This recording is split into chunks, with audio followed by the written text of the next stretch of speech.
Welcome to Ric's Corner. I got Doug Brignole back. You guys ask for him all the time because he's so knowledgeable about a lot of things. Well, we're going to test him today and see how knowledgeable he really is, because it's not always about sets and reps and pumps and no pumps and building muscle. It's about relationships. In relationships, we have with ourselves, we have with our friends in the gym, we have with our girlfriends, girls have them with their boyfriends, we have their mom and dad, our sisters and brothers and relatives, and each one is a different relationship, right? Exactly. Each one brings something different to the table. And then you meet new people, and that's a new relationship. Then you have business relationships, which is an entirely different thing.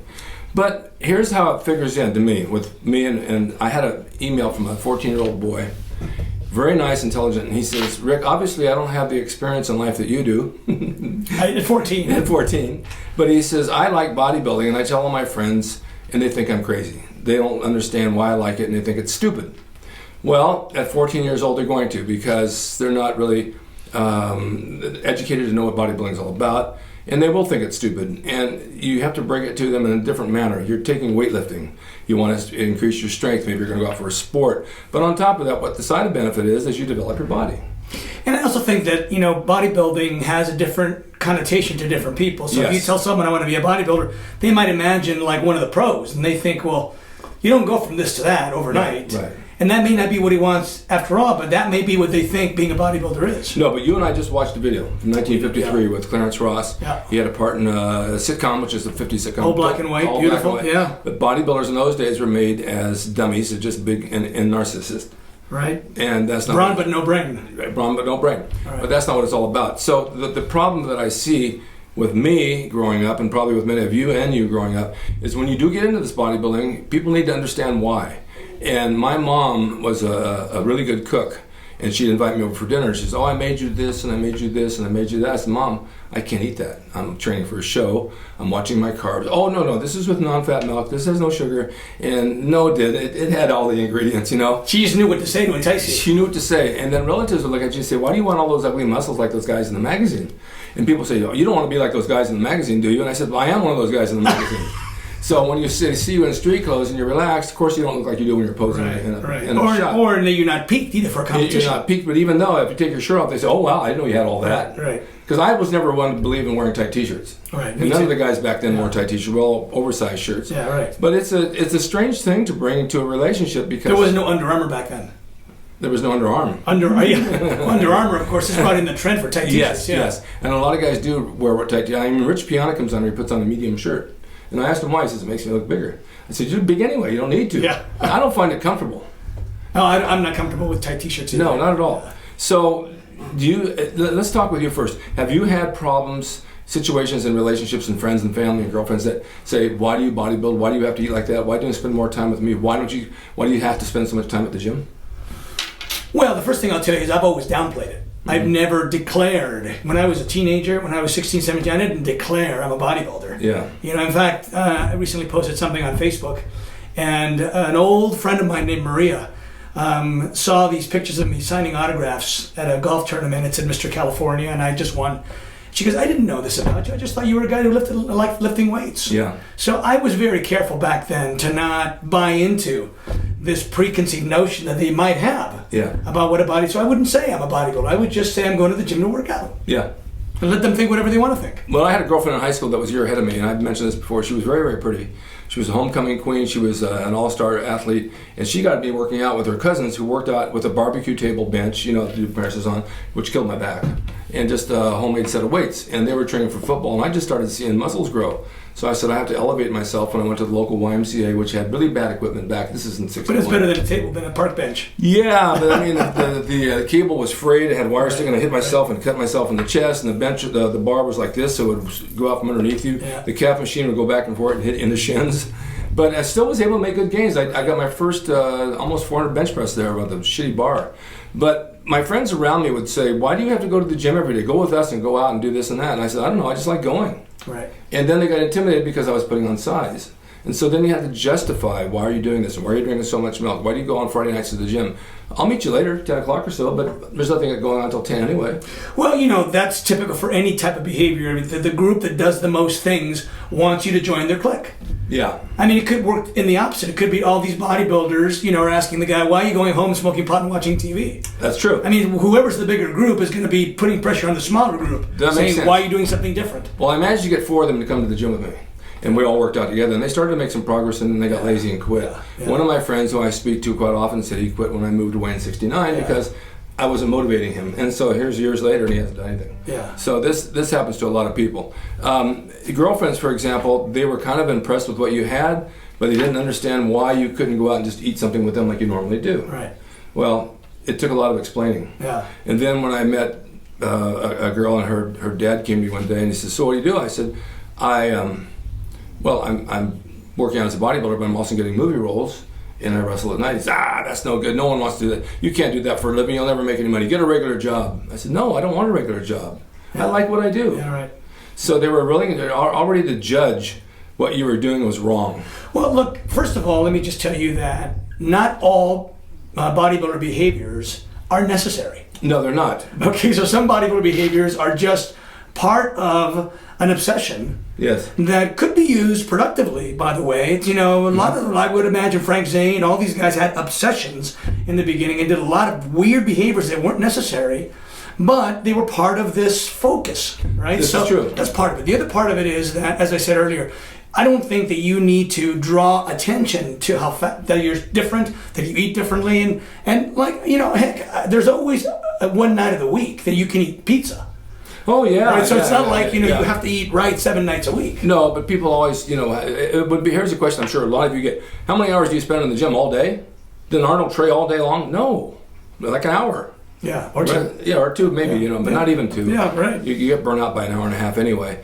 No, but they would go in twice a day. Oh, twice a day, yeah. Right. But that was, he was going for the Olympia. He had no choice. Yeah. And he was making money from Joe Weider, and I'm making money off his body. Now, not everybody can do that. Right. And today, everybody who says, I want to be a bodybuilder and make money, it's pretty darn hard.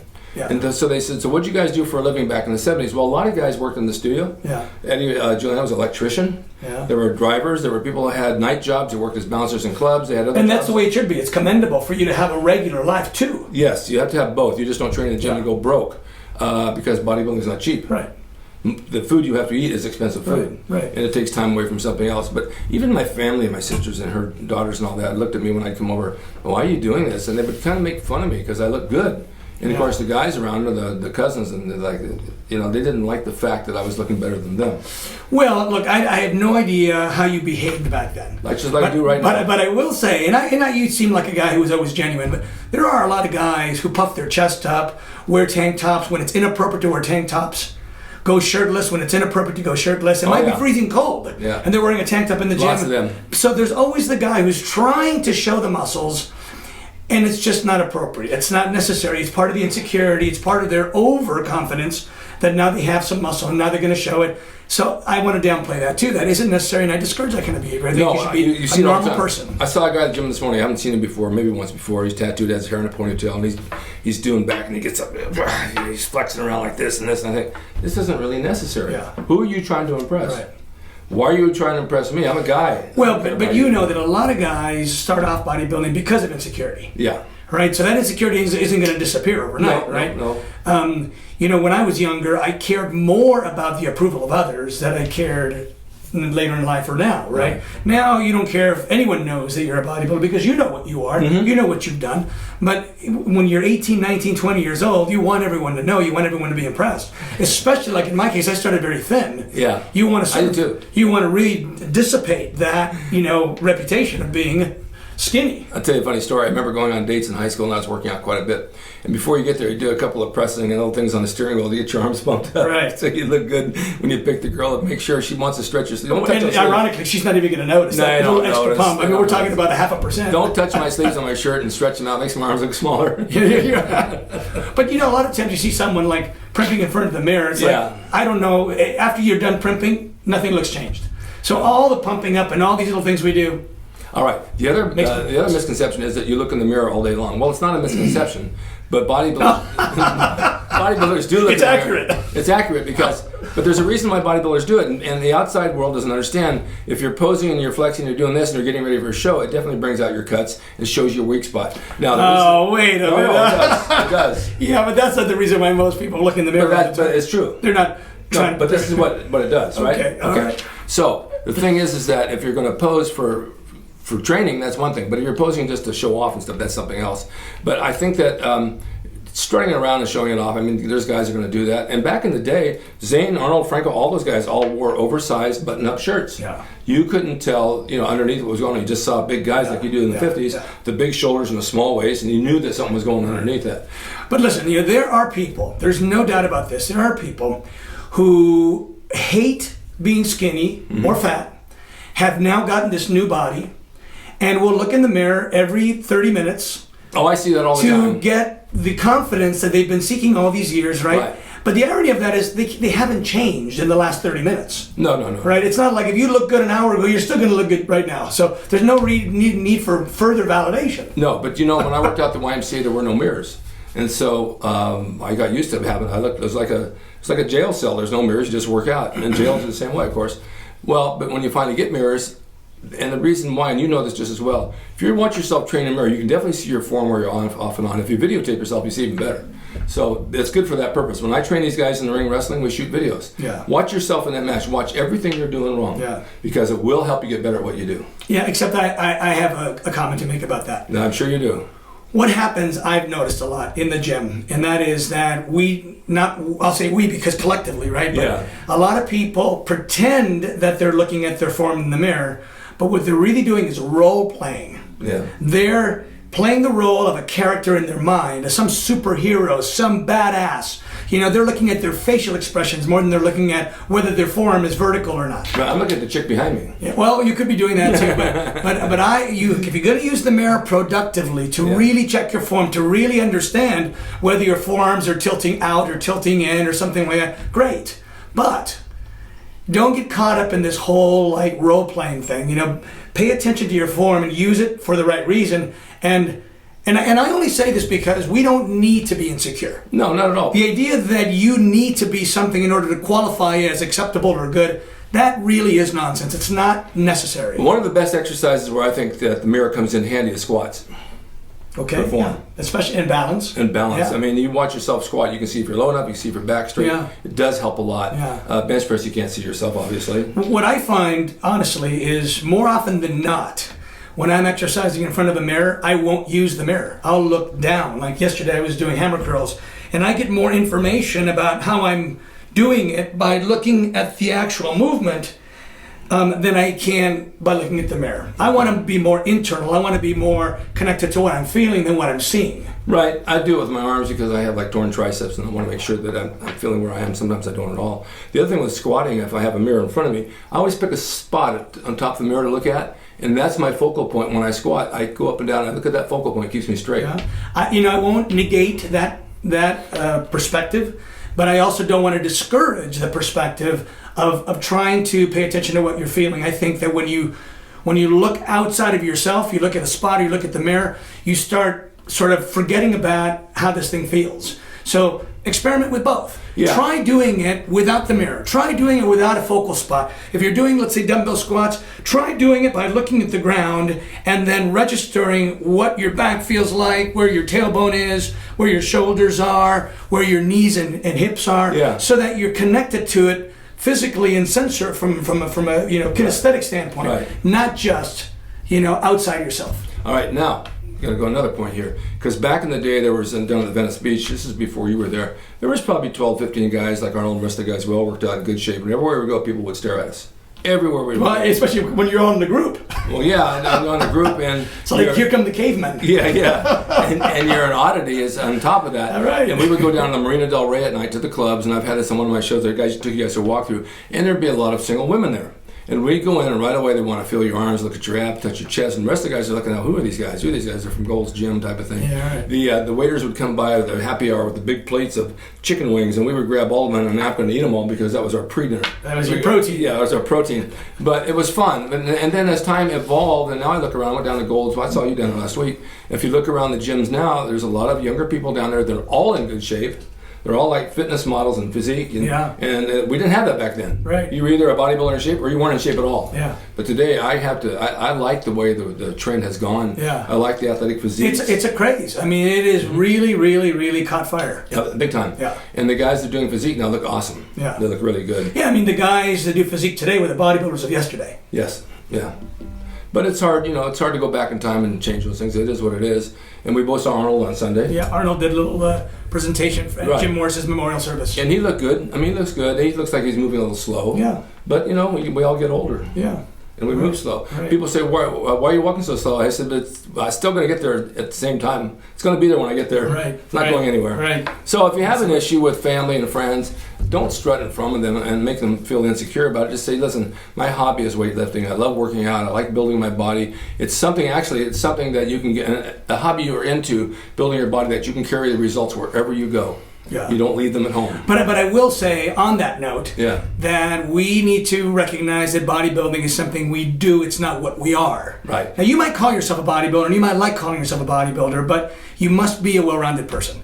So the idea that your mom or your girlfriend or your sister is going to say, you don't have to wear a tank top everywhere you go, you don't have to wear that bodybuilder or that barbell necklace, well, there may be some truth to that. You might not have to do that. So, check yourself and make sure that you can still bodybuild to the degree that you want to do it and not necessarily go over bounds and start thinking that this is your whole life. Use it as part of your life and be balanced as a whole. Well, there's things I can't get away from, and this happens to me a lot. It happened to me yesterday. I went to Starbucks. Actually, I went to the post office. This little kid runs up to me, and he's got his mom and dad sitting over at Starbucks, just right over there. Excuse me, sir, are you a wrestler? I said, well, I was. I retired. What was your name? I said, Equalizer. He said, oh, my dad saw you. He's seen you before. Really? So this happens to me all the time. This happens to me. So I went over and talked to them, and we're talking about the business a little bit. And then I get a coffee, and I sit down. A guy comes up to me and says, excuse me, do you own World Gym? I said, no, why? He says, oh, you got the World Gym shirt on. I said, if I had on a shirt that said Polo Loco, do I own a Polo Loco? No, but you work out, obviously. And they always you work out. Well, yeah, but that's sort of a silly thing for him to do. I mean, how many people have Gold's World Gym t-shirts? Exactly. And I said, so yes, it's just it's a hobby of mine. I have other things. Maybe you just look like an owner. You look like an important guy. Yeah, to him. So I just had to talk my way out of it. But in the meantime, I had gone out with my girlfriend several months ago, and we had dinner with a friend of hers, and I don't want to name names, but they're in the banking business, and they're nice people. No, they're nice people. But this is what happens when you first meet somebody. So, you're in the gym business, huh? No, not at all. My life is much deeper than that. Well, you look like you work out all the time. Yes, I do. Do you? Oh, I go to the gym. I said, well, there you go. Yeah. But it's those are stereotypes. Yeah, stereotypes. Yeah. No, she's telling what you do. I said, I can't tell them what I do for the past 50 years. That's exactly. You can't put it in a nutshell. No, I'm not going to give them a resume. Go on my Facebook and go on my website and look it up, because I don't want to pat myself on the back. Yeah, if somebody says, what do? I would have a hard time explaining in a nutshell, in one sentence, can't do what it. I do. You can't. They think because you work out, you're just a gym bum. And almost any one thing that you say really minimalizes it. It's like, totally. I couldn't just say I'm a trainer, because I do so much more than just that, but it's not wrong to say I'm a trainer. I'm a bodybuilder, but that's not where I make my living. It's not my identity. So. You guys know me from the show. Doug knows me from the show, and I just tell it like it is, and I like to have fun. I think humor is the key of life. My mom died at 97, and she said, Rick, don't ever grow up. Just stay funny and have a good time, and you'll live a long life. And I totally believe that. So I can't be serious when I go out. I'm serious on the show to a degree, then I joke around as well. My girlfriend had her teeth worked on at a dentist 2 weeks ago. It was an 8-hour procedure, and they put her out. The dentist comes out, and he says, hi, I'm Dr. So-and-so. I said, I'm Dr. Drasin. Oh, what field are you in? I said, gynecology, but I'm retired. I said, I went into aeronautical gynecology because I had much experience in the cockpit. And she's over there looking at me, did he say what I thought he said? And the doctor just went, and he never said another word. And I never explained why I said it. But, this is the fun of life, because what are you, a bodybuilder? No, I'm a gynecologist. Yeah, right. I found there were a lot of openings in that field, and I fell into it. And that's just what I wanted to do. And now I'm doing a movie about it called 50 Shades of Pink. Oh my goodness. No, I know, I can go on about this. So anyway, you work out and you do your bodybuilding and you build your body and cherish it and love it and protect it and just embrace it as what you are. And be humble about it. When people ask, yes, I work out, I try to stay in shape. I'm not where I want to be, but one day maybe I will if I train hard and I watch my diet. Right. I'm doing the best. Let other people toot your horn for you. Don't you toot your own horn. Let them tell you how great you look. Don't tell them how great you look. Say, no, I'm okay. I agree with that 100%. Yeah. Well, okay, good. Then we're both in agreement. Finally. Yes, my God, it was like a bad marriage for a moment. I was ready for a divorce, Doug, for God's sakes. Well, thank you guys for watching. We're going to do another show, so I'm going to close this one out and say, don't forget, on my website, you can order the original Gold's Gym logo that I draw by hand for each and every one of you, and autograph it and send it out. So you can order on there. And I also want to tell you that a lot of you guys want to become trainers, and it takes a lot of training to become trainers. You just don't learn it overnight. So there is a company called NASM. National Academy of Sports Medicine. Right, and they have a website, and on their website, if you go to it has my page actually, myusatrainer.com/Rick. It's my landing page. You go on there, and since you're a fan of mine or a viewer, you can get 14 days free membership. Wow. And see what you can learn about training. Because trainers make good money. If you're good at it, you make good money. If you're going to talk to yourself and let the guy work out, you're not going to make any money. You're just going to take their money away from them. But you want to have knowledge when you do train somebody. And if you're going to be a trainer, be a good one. Be a good one. If you're not going to be a good trainer, don't be a trainer. Exactly. Just when you do something, put your heart into it, and NASM's the way to go. So go to my webpage. It's called myusatrainer.com. Type your name in and tell them that, well, they'll know you, so I sent you. Get your 14 days free. I take free anything wherever I go.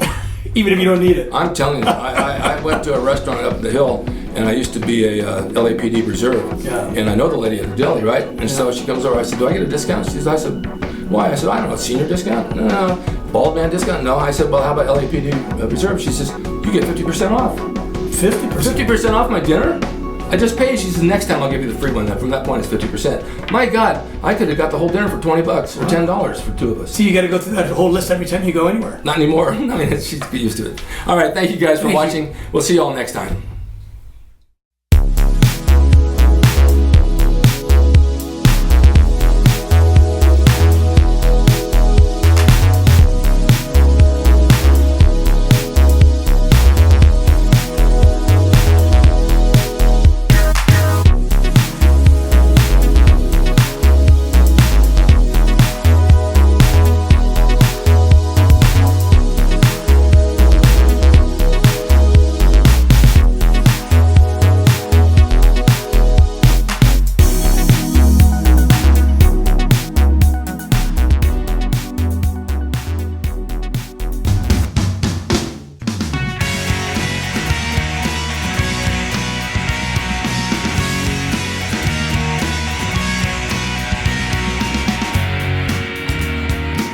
It's RickDrasin.com. He is the equalizer, baby. See you next time.